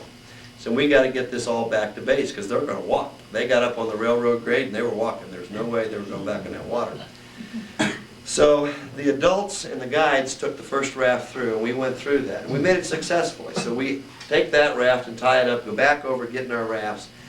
Now the raft I'm in is the raft called the sweep raft, and the sweep raft is the one who picks up the people in the water, makes sure everybody's out, carries the throw bags, and it's the raft that's supposed to provide safety for the people in front of them. We went through, we had an extra guide with us. We hit that wall of water so fast that we were airborne. And what happened was the back of our boat went down like this, and when it flipped up, the guide in the back went flying over my head. And I remember as our raft went off the top of this rock into the rapids, she went in the water, and as she popped up, I reached and grabbed her shoulder strap, and she was in the raft. She went in the water in 30 seconds. The art on these things, if you notice, they all have heavy shoulder straps. Okay, gotcha. Anyway, those shoulder straps are to get people out of the water. The proper method is if you're doing it correctly, and you're going to see some that aren't, is you grab that shoulder strap. That way you're safe. But if you got some time, you tell the person to take a breath, you shove them under as far as you can, and then when they release, you come up and they just roll over. My daughter was throwing 200-pound people in the boat, and she's not a 200-pound person, so it's real easy to do. Dr. Ayler, or Dr. Kenny tells me I'm going to have to get to the film. We're not going to get to see it. So we're going to turn this thing on, and I'll do some...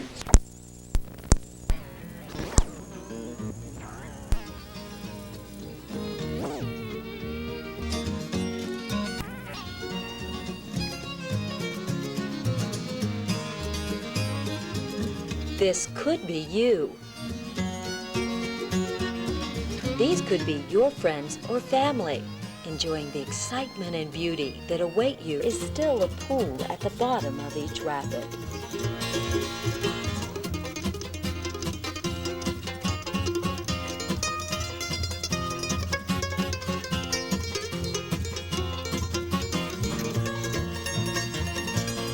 At this point, your guide may show you some new, fun ways to get wet. But if at any time you feel you're having too much fun, let your guide know. He or she will happily modify activities to bring them into your comfort zone. As you continue down the New, you will encounter the Keeney's Rapids, Double Z, Hook 99, Greyhound Bus Stopper, Kmore Rapids, Miller's Folly, and Fayette Station. Each of these rapids has its own unique character which it reveals to you in its own wet way. As you near the takeout, you may find your thoughts drifting to an earlier part of the day, when the whitewater was all in front of you and a sense of anticipation dominated your mood. Now you may find yourself savoring each new wave, knowing that it will end all too soon.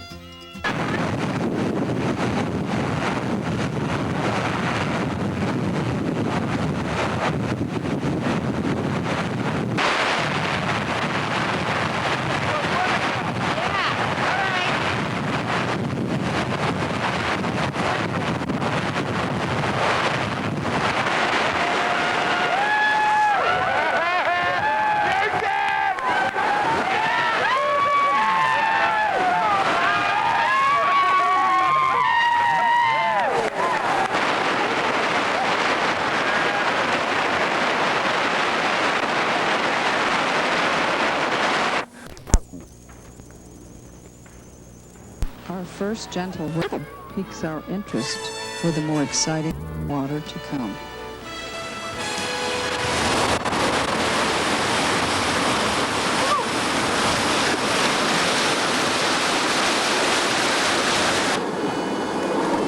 I met all these places pour when it rains.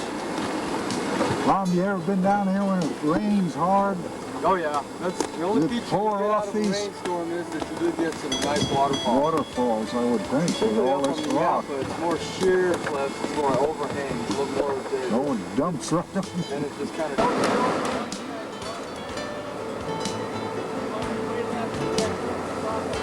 We work our way through churning Triplet Falls.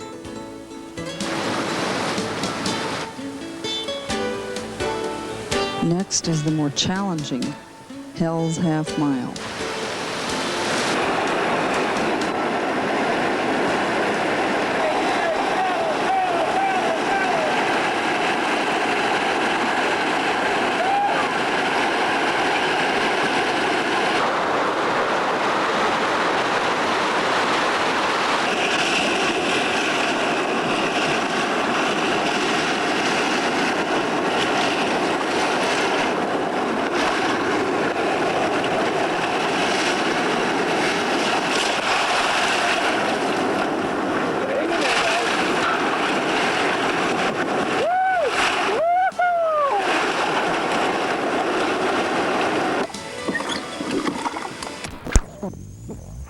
That acts as a marker at the confluence where the Yampa River adds its volume to become the mighty Green River.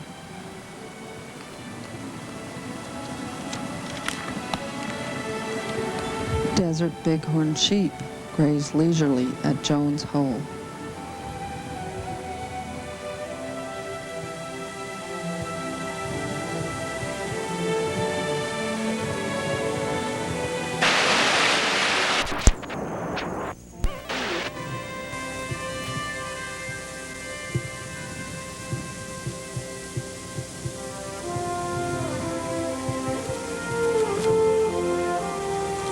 After our hike, we returned for dinner.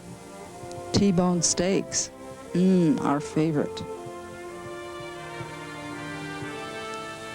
This campground even has picnic tables.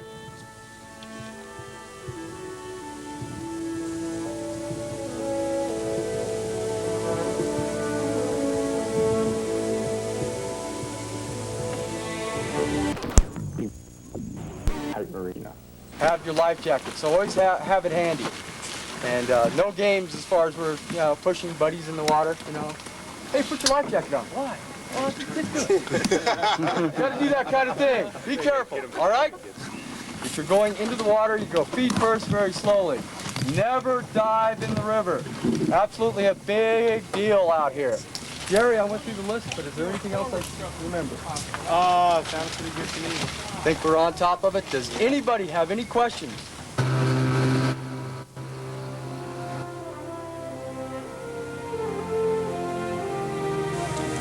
The cataract trip begins just west of Moab, Utah. We put into the Colorado River in the beautiful Canyonlands National Park.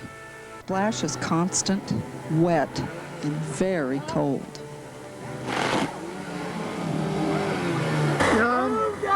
Hang on! There's some big stuff down there!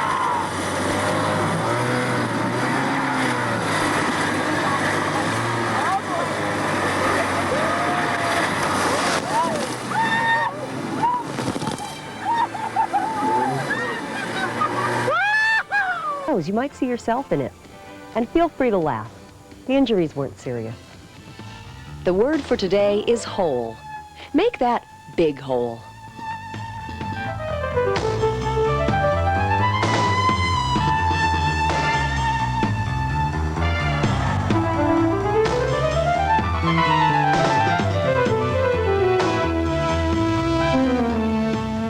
One thing about whitewater boating, it's a contact sport. You can be all by yourself, and it's still a contact sport.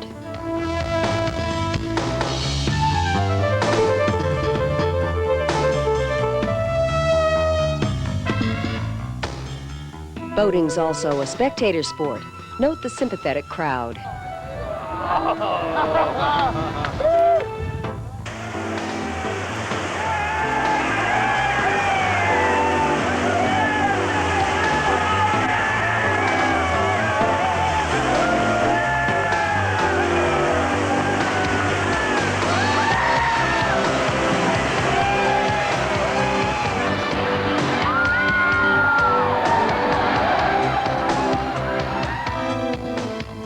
whitewater boating is healthy. For the medical industry, this oarsman will be seeing his chiropractor. This guy's wondering if his medical covers plastic surgery.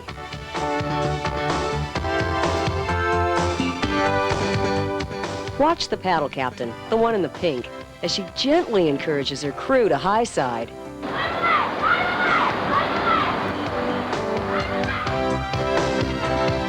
There could be a number of reasons crews don't respond to the commands of a paddle captain. They might be deaf,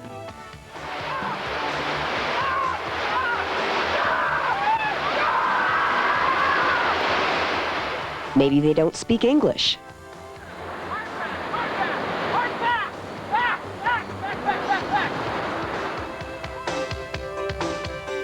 they could be in another world.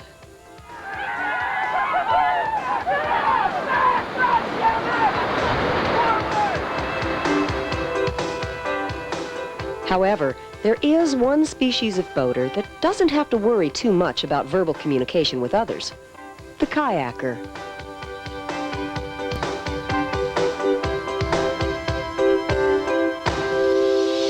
Where you can have more problems. This is called a raft. Try to avoid them at all times.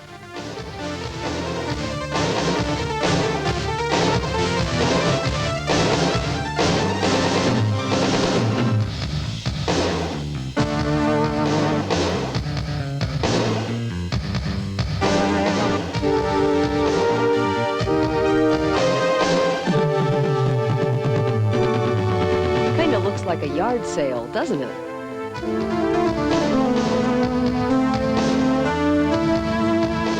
There are a number of ways to help swimmers back in the raft.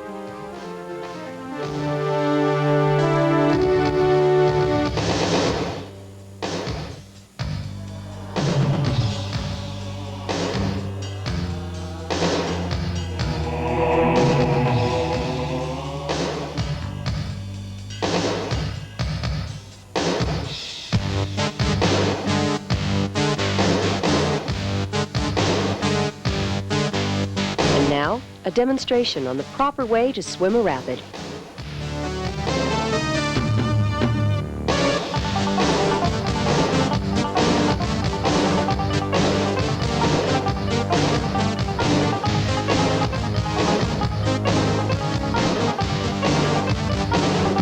Okay, you guys, stick together now. Now, how about those rafts that use oars? This guy's using oars and a paddle. Well, okay, it worked for him, but how about this next guy?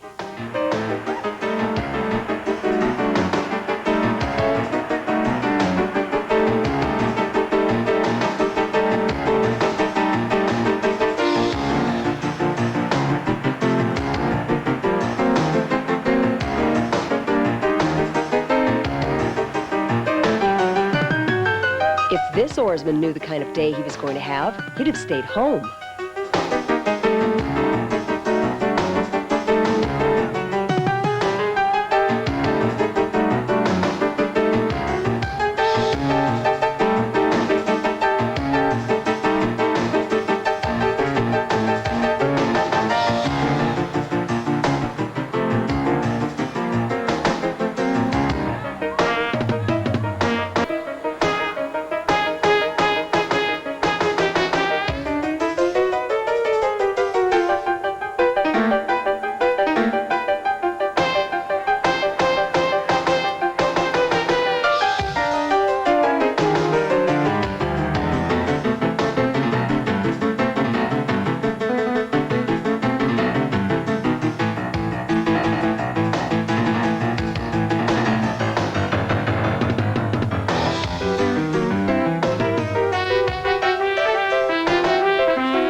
American river?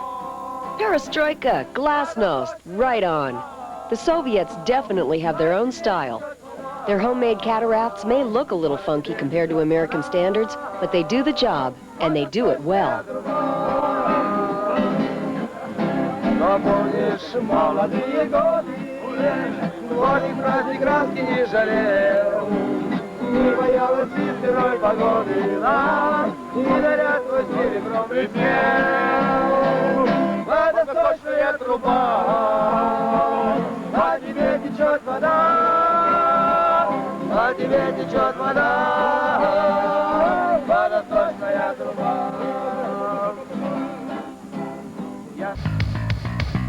Self-bailing rafts have revolutionized the whitewater rafting industry.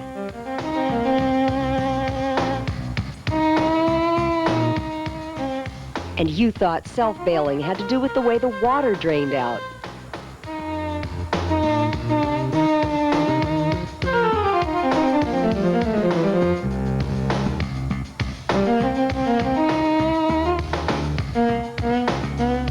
Actually, self-bailing rafts are worth their weight in gold. A raft with a conventional floor is fondly called a bucket boat. You can see why. Wow, I'm getting tired just watching them. If there aren't any buckets handy, use anything that'll hold water.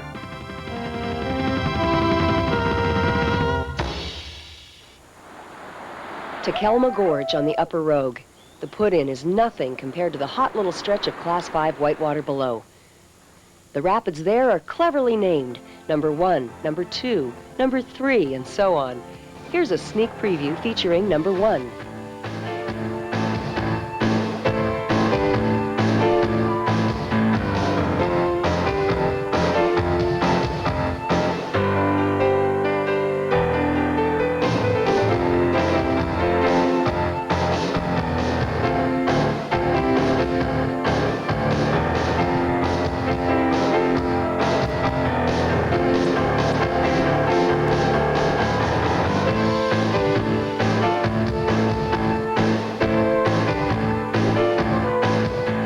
Another Southern Oregon jewel, the Illinois.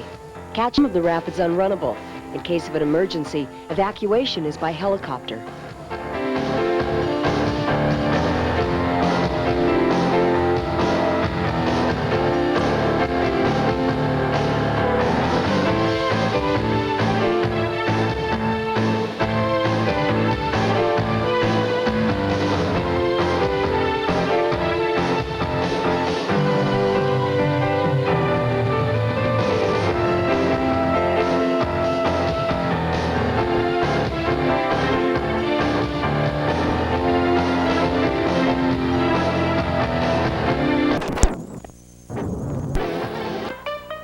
The word for today is double wrap.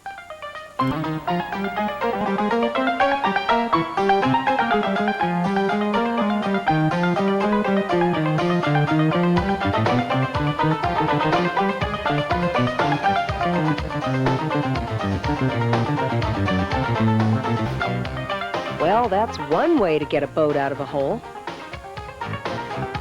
Today's last word is lucky.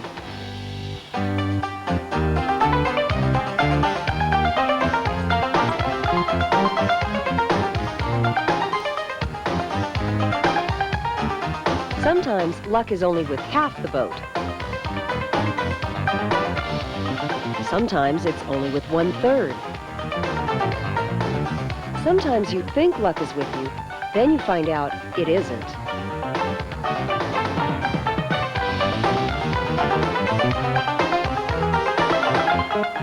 In boating, as in life, when these silly little blunders happen, it's important to hang in there. Keep trying. It can only get better, right? Cherry Creek in California, the Upper Yaak in northwestern Maryland, has become a proving grounds for eastern paddlers, both hardboaters and rubber boats. Being dam controlled, it has a long season and, like Cherry Creek, represents the ultimate challenge to commercial river runners.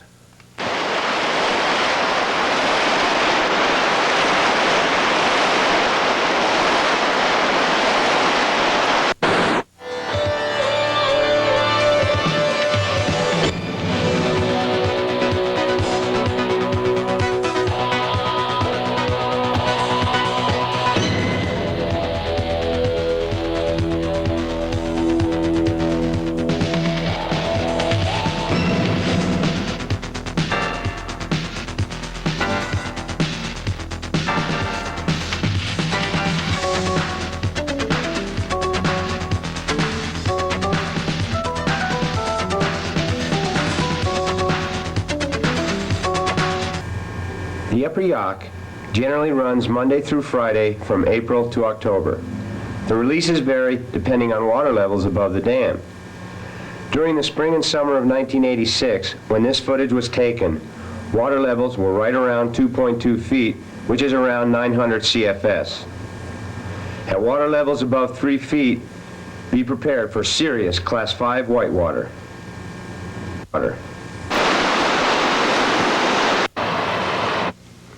This is the Army Corps of Engineers' gift to Eastern Whitewater.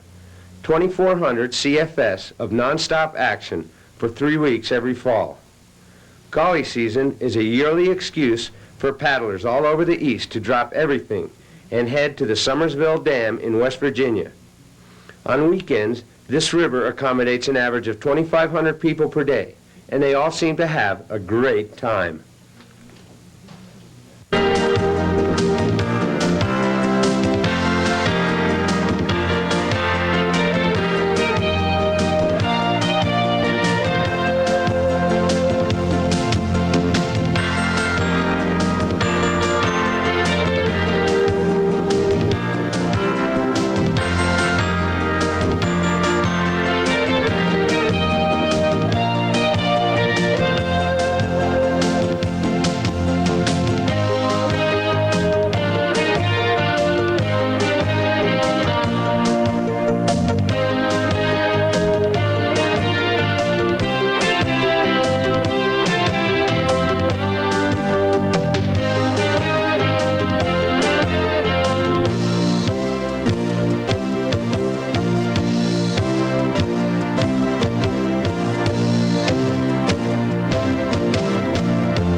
A new development on rivers all across the country is the rubber ducky. Officially called inflatable kayaks, these duckies offer people a great ride and a feeling of independence. Basically, they make possible having Class 4 fun on Class 2 rivers. And as people gain experience in reading whitewater and handling their duckies, they can push the limits of difficulty on the rivers they run. The first place I saw duckies was on the North Fork of the Umpqua River near Ashland, Oregon. And in the east, I saw lots of duckies on the Tigert and Cheat Rivers in West Virginia.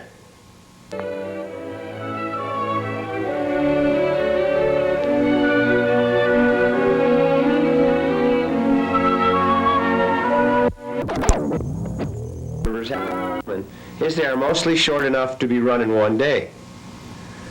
Let us now look at some of the longer rivers located in the Rocky Mountain West that allow for camping trips of 3 to 6 days. This is the Dolores River in west central Colorado. This was my first river trip and will always be one of my favorites. Pictured here is Snaggletooth Rapid at flood stage of 8,000 CFS in the spring of '83. Because of the McPhee Dam upstream, it will never again reach this volume, but it is still runnable during peak runoff in May and June.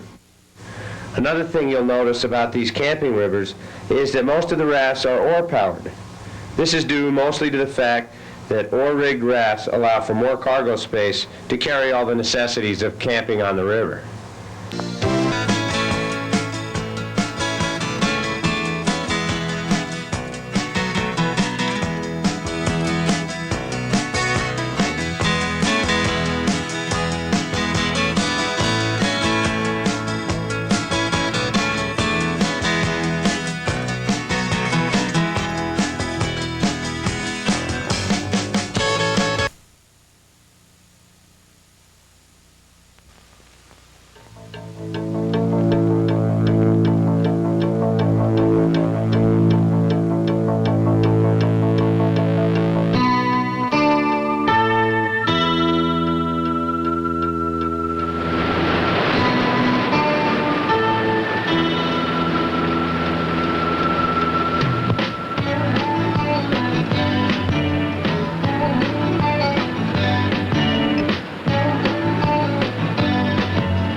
This is southeastern Utah, land of the outlaw trails and robber's roost.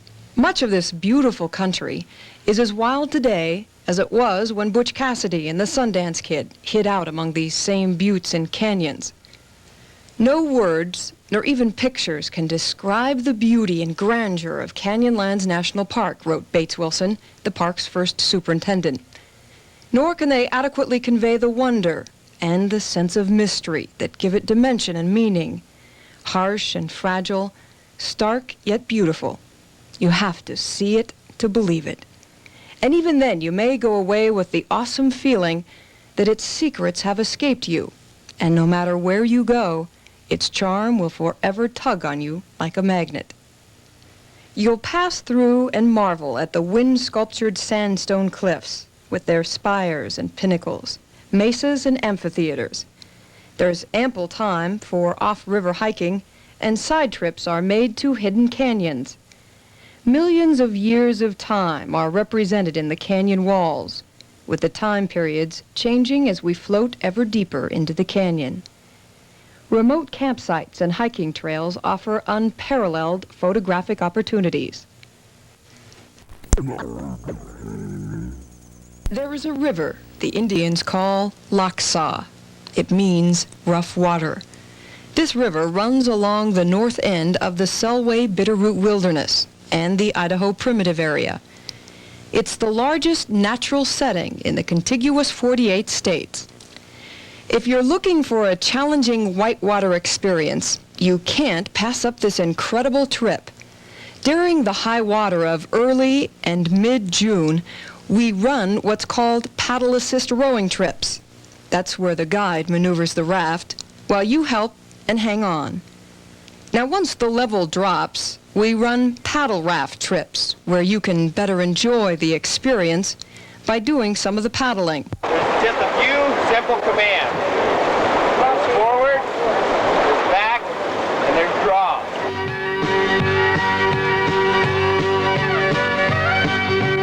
Comes a time when you're drifting. Comes a time when you settle down. Comes a light, feelings lifting. Lift that baby right up off the ground. There comes a time. Our permanent camp Located